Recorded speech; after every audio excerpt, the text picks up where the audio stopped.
Well, good evening. It's hard to believe that we're here again. And as you know, we've been gathering together and really trying to get with different people about how we apply and use the word is application. We're excited tonight. We've got Deacon Rivers here. Hey, Deacon Rivers, how you doing tonight? I'm doing fine, sir. Man, so tell me, how long have you been at Juniper level? I've been Juniper level approximately 19 years. 19 years, man. Has it been? I guess that's a journey. Yes, sir. So at Juniper level, what is it? What do you do? What are your responsibilities? Well, as you so stated, I'm a deacon, and that entails getting with families, basically serving the needs of the pastor. Whatever the pastor needs done, then the deacons will do it. We'll get it done. Wow. And I know we've been talking about family clusters, especially with this COVID, especially since now we don't know where everyone is. It used to be pre-COVID, people would come to church, or if they were sick, we would know it. But COVID has changed the whole landscape. It's changed how we look at things and what we do. How important is for you to do those family clusters, and what does that really mean to you, and how has that helped? I think trying to connect with the families, being in touch with them consistently helps show them that we care about them, that we're concerned. And just having that conversation with them, just getting to know them or know the families a little better, it has helped in that regard, that you can understand where they're coming from, and just talk, just have a normal conversation away from the church. Just talk about things, about life, and whatever's going on with them, and also praying for them. After the end of the conversation, and with a prayer. Got it. Because what have you found with that? Have you found that rewarding? I mean, are they excited about you calling and checking up on them? And I think you used a big word about care. Are they excited about that somebody cares? Oh, yes, sir, without a doubt. They appreciate the calls, they appreciate the conversation, and they appreciate the prayers, because they know that somebody's thinking about them. They know that the church is just more than the building, that we also outreach to them. Wow. I just want to personally thank you for that, because oftentimes I don't know until you call or someone else call and say, hey, did you know this person had been sick, this person is going through, and now it helps me to help navigate the call, to reach out so that we're in this together. So what else are you responsible? Do you do anything else in the church? Is that it? That should be enough. I mean, being a deacon is a lot, but no, sir. I'm in YD4C now. Work with the youth. I'm a youth Sunday school teacher, and I work in the men's ministry. Okay. Wow. A lot. So the youth again, and I'm gonna go back to the youth. And how about the thing about men? Because I think that men have to get together, and it's always good, I think, for men and women to get together. But I've found that when men get together and we really are honest with each other, we can go somewhere. Yes, sir. I've enjoyed the men's meetings that we have on a monthly basis, and how we can just talk. I think the conversation to me is very important, and we follow biblical principles, but also just talk about issues that concern the men. Because a lot of times, as being men, we'll hold stuff in. Absolutely. We don't know who to talk to if we have issues. Absolutely. We a lot of us, at least been taught to keep it inside. You got to show strength. We've always got to show strength, and so just to be able to talk about things that concern us and get some feedback from the other men is very helpful. I think, and it's a non-judgmental zone, that nobody is in there judging you about what you're saying. We are really being able to iron sharpen iron, and we leave out there. I'm to the better because of the men ministry. Now you keep talking about the different things you're doing, serving. Why do you serve? I think that God has assigned me to serve, to be honest with you, sir. Okay. Got to do, it's God's purpose, it's my assignment, as you all so often say. And that I have to do what God tells me to do. And I enjoy doing those things, because if I said I want to be Christ-like or something, I said I want to serve, then, and if I ask God to put me in a position to serve, then He's going to give it to me, and so that's why I do it. Well, and that's always because, as you know, like you said, I talk about that assignment.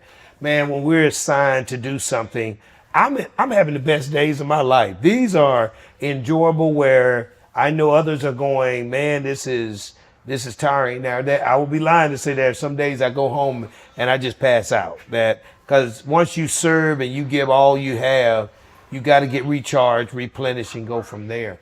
Now, you talked about the youth and the things that you're doing with the youth, but I think you're doing some other things with the youth outside of church. Well, I would say that I have in the past. I've coached before. I've mentored Okay. in the past. I have picked up youth and taken them places and things of that nature. Just try to be a community type of individual, because that's what I grew up with. My mother and father, they were community outreach parents. They would help out other people out, or families, and so I think I got a lot of that from them. So if I remember, that's Statesville area. Yes, sir. And if I remember your mom um, going to the homegoing service, and I know she was a teacher. So is that where you got that from? Is that did y'all have growing up have different kids coming over to the house? Oh yeah, they lived at our house practically. My house was an open door house, where the kids could come in, or my friends, and because later on my mother explained to me why she did what she did. She said, "Because I know where y'all at all times, so that's why I opened the house up." So you thought it was for another reason, but she was saying, I knew at least where you are. Exactly. If you're doing that. But also the kids, they loved her too. So even as they grow into adults, I've had some of my friends say, I come over, I get some help in this and that. They talk. So I think the relationship that we built in the community served us well. Wow. So I know you talked about coaching and mentoring, but how about your profession? What are you doing in your profession? Well, currently I'm a clinical supervisor, and what I do is supervise the staff that deliver services to individuals that have disabilities, developmental disabilities. Now, those developmental disabilities, is there age range? Are they kids? Are they adults? Or are they Both. both? Yes, sir, both. Wow. Yes, Wow. sir. Wow. Both. So how did you get into that? And then because my other side of that is, how did you get into that, and do you see that still another way of serving and helping? Yes, sir. I would say that I started early on. I've always been a person, an individual that tried to help other kids out with that are come from a disadvantaged families or environments. Even in high school, I volunteered at a place that served people with disabilities. Okay. And when I was in college, I worked at a playground, again, that served people with disabilities. A lot of times, I was the parent for at least 5 hours of the time that they were there, and I didn't realize that until later on, that Wow. a lot of times the kids had nowhere to go but to come to the playground for about 5 or 6 hours while their parents worked. So I was like their wow. second parent. So babysitter, teacher, a person that tried to get everybody to work together, disciplinary when necessary. Wow. Wow. So it was bigger than what I had even imagined. Now, I want to say those are big shoes, though, because there are people who are, I don't know what the word is, scared. I don't think it's scared, maybe too, that's just not a good word, but they're cautious when dealing with people who may be disabled, especially those who are disabled and you can physically see it. What is about you, though, that you don't seem to run away from it, you run toward it? What? I think it's God given. God gives everybody purpose. I think that was my purpose. We talked about purpose in church a lot. What is your purpose? Right. And I think that was what I was built to do by God, to be able to do that particular job. Wow. So Is that's it why. difficult? Oh yes, sir. It is difficult, but it's something that I can do. I mean, it's my ability. That's what I know that's what I was put on earth to do, and that's what I do. So what are the challenges? What are some of those challenges What the that you all challenges have are, to face? well, basically the challenges are dealing with the sometimes you have behaviors, other times you see them not able to accomplish something quickly, and so you have to encourage them to say, just take your time. It's going to take some time, but you'll get there. And so trying to help them to reach their full potential that they can do. You know. So their potential, one person potential is probably going to be different than another person's potential. Absolutely. Depending on what their disability is or are. And they can have multiple disabilities. Am I correct? That's correct. They could have multiple disabilities. Wow. That's correct. Wow. And you said a facility, so that means that a lot of the people that are there, kids, adults, they are living at these different places. Well, in our particular agency, we have some people that live in facility, but we have others that live with their parents. And so Okay. what we do is we'll go out to the homes and provide our services there, or we'll take them out in the community. Oh, Because a lot wow. of them don't even get to go out. So we're providing that service to get them out in the community Oh, and wow. teaching them about how to shop and get along with others out in the community, how to talk, how to ask for help when they need it.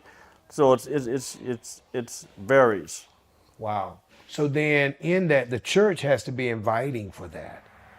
So are there things that a church can do to show someone who may be disabled or have disabilities that we care, or we're open to them coming, welcoming them? Well, I think we already do that. We have, as you know, we have an individual, and that individual is he's funny.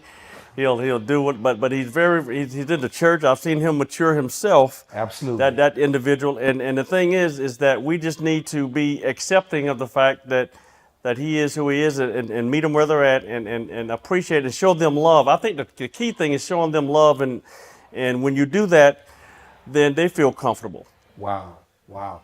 I just think that that's big. But I do think it has to be, I think it's all of our responsibility to show love and to show understanding. And how about education? Is that challenging sometimes for somebody who has disabilities? Oh, it's challenging. Oh, yes, sir. It's challenging for them, but you just keep on encouraging them, and Okay. you keep on, like I said, you meet them where they're at, and you try to get them to move to a certain direction, and you tell them that it may not happen as quickly as you think, but it can. I remember distinctly back early in my career when I was with this individual, and he used to receive a weekly a monthly check, and he would, as I call, scribble scrabble. Okay, literally, what was that? literally, He just did something. right. Maybe that's what I still do today. But he had a connection with a grocery store that understood and that would cash a check. So I said, we're going to teach you how to write part of your name. It took 1 year, but we got it done. He could finally spell his name on the check. Oh, wow. And it really made him really proud of himself. Wow. To do that. So, you don't give up on them. You just try to teach them and show them that they can do, and help them to reach that, like I said, their fullest potential. Wow. Not mine, but theirs. Now, you just told me a story just then that seemed to be rewarding. Are there other stories that over your years? And by the way, I've never asked. We talked about it that you've been doing it since early. How many years have you been dealing with working in disability services or anything like that? About 20 years. 20 years. Yes, sir. Wow, 20 years. And I'm quite sure you've seen multiple cases, different cases. So are there some stories that cause you to get up out of the bed and say, that's why I do what I do? Yes, sir. I worked with one individual when he was in about the 9th or 10th grade, and he was a tough cat, to put it mildly. Yeah, that teenager years, he didn't want to listen, and Right. but like I said, once he graduated from high school, then he went on. We separated for a while, and then one day I heard him on the streets, Mr. Rivers, Mr. Rivers, and here he was out there passing out flyers on a campaigning for someone. Oh, wow. He gave me a flyer, and he just matured. He said, Mr. Rivers, I thank you for what you've done for me, and how you stuck with me. Wow. And that was very touching to me. You know. Wow. He still remembered. Right. And I think when you think about that, sometimes we're trying to do the big things. And I think if we walk in our purpose, so when you talk about this is your purpose, it's I guess you see them differently than even others. I think so. I think that it's just something that God has given me. It's hard to explain. You know, everybody's got a gift. You got engineers. You have people that are talented in different areas, and this just happened to be my area, which is working with people. Wow. I've always been a people person. I've always at least tried to connect with the majority of them. So, like I said before, it's just something that I was built to do. And so when you think about that, is it also rewarding working with the parents? Because many of those, their children may be with them for their entire life. That's are there true. some cases like that? Yes, sir. And connecting with the parents is a great thing too, because you definitely have to connect with the parents because they're trusting you to do what you say you're going to do. Wow. And so yes, so there's certain pressures there. I think that's the pressure when things don't go right and they call me up and say, Mr. Gill, what's going on here? What's going on there? And you have to say, okay, well we'll try this, we'll try that, and then you know you form very good relationship with families, and when you can do a good job, then it's rewarding to see that they see the work that they do and they compliment you. You know, it just makes you feel like it's worth it. How does then that worth, how does that, and we're not trying to mix anything, but because it is, some would look at this as a very difficult piece, and I understand this is your purpose. How does having the word and using the word, whether you say the word to anyone or not, that's not what I'm saying, but how does that help you? How do you apply on a daily basis the word of God? Well, I remember Jesus, he met people where they were. Wow. Let's take the story of the woman at the well. He knew that things weren't right, but he didn't beat up on her. He didn't judge her. He just told her what needed to be done, and go on and sin no more. And he met people where that's how I use it. I think about Jesus. He met people where they're at. And he did, and then he didn't judgmental. He didn't try to criticize them. He talked to them. Right. He talked to them. Right. Right. So that's the key thing right there. He talked to people, and that's why I use Jesus. His model, and I use that model to remember that I need to meet people where they're at, and establish rapport. Right. And you said something big. You talk to them, not talk at them. Correct. And even if I have a disability, I'm already going through there may be something that I'm already struggling with, and I know I'm struggling with it. And I know I might, especially if there's some physical disabilities, it's obvious. Do you think that we need to meet people where they are and not be judgmental, but also they can tell the difference? They can tell if you authentic or not. Oh, without a doubt. They'll sense it right away. Oh, wow. And then one other thing is you can learn from them too, because they got a disability don't mean they can't do anything. Right. But I've been fooled quite frequently of things that I think they couldn't do, and they could do it. They could do it. I had an individual that most of the time he was in a wheelchair or something, but he just liked people to put him on the bed. So one day I caught him. He got himself on the bed. I said, "Oh, okay, I got you now." And he couldn't talk anything, but he would grunt. He was using you. Yeah. Wow. Yes, he was using me. Wow. But after that point, he understood. You get on that bed yourself now. You got me this time, but and so we cannot underestimate what they can actually, what you think they can't do, they can do. So, I know then there are probably sometimes questions the question may be from a parent, why? How do you, and I'm not trying to get religious or not trying to get anything with that. How do you deal with that?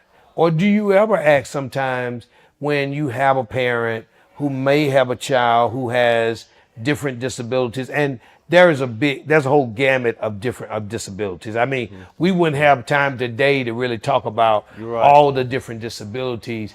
But I guess my question is, what words would you say to parents who have kids who have disabilities, or I say kids, but some of those now are in adult world.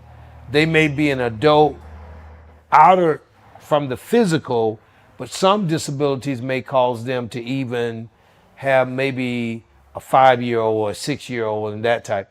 What words would you say to them? What words are there words of encouragement that you could say to parents, even just general? What I would say to the parents is that we're going to work with your child. And I call them, because everybody, I don't care if they're adults or not. We're going to work with them. That's the first thing. Right. We're going to do. We're going to meet him where he's at. Like I said, this is the start level, and we're going to try to get him to get to the next level. Right. And keeping in contact with the parents is important too. Okay. Let them know what's going on. Okay. Like I said, you have to develop that trust with the parents. Okay. And they have to have confidence in you that you're going to do what you say you're going to do. That's the key thing, is that whatever you say, you're going to do it. Yeah, you're going to do it, or you're going to get it done. And don't try to do more. Don't try to do more than what you can do. You know what I mean? Don't try to think you're going to do all these great things, but you realize you can't. Just tell them the truth. Right. This is where we can go. This is what we can do, and we go from there. So, have you ever been asked that question though? Why did my child turn out to be this way? And no, I've never been asked that, sir, because they've been with their child longer than I've met them. okay. So that's why I said we have to meet them where they're at. And so they never asked the question why. They just want help. They want help. That's all they want is help. Yeah, that's all they want is assistance. They want to know that when I walk in there and I tell them what we can do, that we can do what we say we can do. That's the key thing. They've already been through the whys and how nots, because they were born with them, you know. And I'm coming in, and they could be adults, they could be children. And sometimes they've had their last wits with them, and they need some assistance. Right. And so that's where we come in, or I come in and say, hey, this is what we can do. You seem that my whole time I've been around you, you seem to be very calm.